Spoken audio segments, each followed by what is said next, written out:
નમસ્કાર, આપ જોઈ રહ્યા છો હેડલાઇન ન્યૂઝ। હું છું શીતલ ગોહિલ। હાલ ચર્ચાનો વિષય સિદ્ધુ મૂસેવાલા બની રહ્યા છે।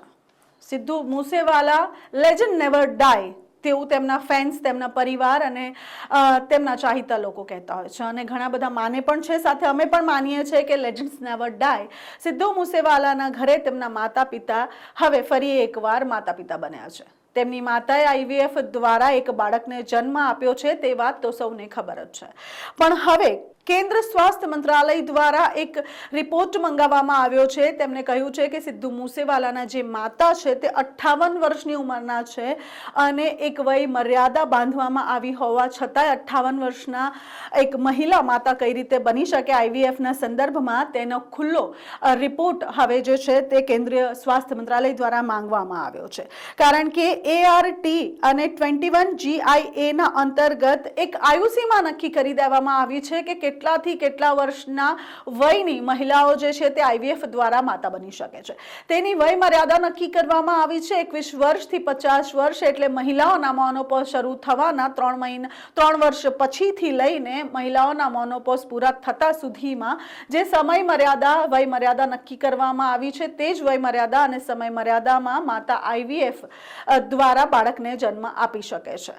અને આ એટલા માટે કરવામાં આવે છે કારણ કે 50 વર્ષની ઉંમર ક્રોસ થયા પછી મહિલાઓ અને મહિલાના ભ્રૂણમાં બીમારી થવાની શક્યતા વધુ હોય છે। બાળકના અને માતાના સ્વાસ્થ્યને ધ્યાનમાં રાખીને આ એક વય મર્યાદા નક્કી કરવામાં આવી છે, પરંતુ સિદ્ધુ મૂસેવાલાના જે માતા છે તે 58 વર્ષના છે અને તે પ્રજનન સીમાને પાર કરી ચૂક્યા છે, તે છતાંય તેઓએ માતા બન્યા છે અને તેઓએ બાળકને જન્મ આપ્યો છે। તેના ઉપર તેમના ડોક્ટર્સ દ્વારા પણ ઘણા બધા ખુલાસા કરવામાં આવ્યા છે। તેઓએ એક રિપોર્ટ આપ્યો છે અને આઈવીએફના અલગ અલગ નિયમો છે, તેઓએ કહ્યું છે કે આઈવીએફના નિયમોને ઉલ્લંઘન કર્યા વગર અમે લોકોએ આ જે આખી પ્રોસિજર છે તેને કર્યું છે।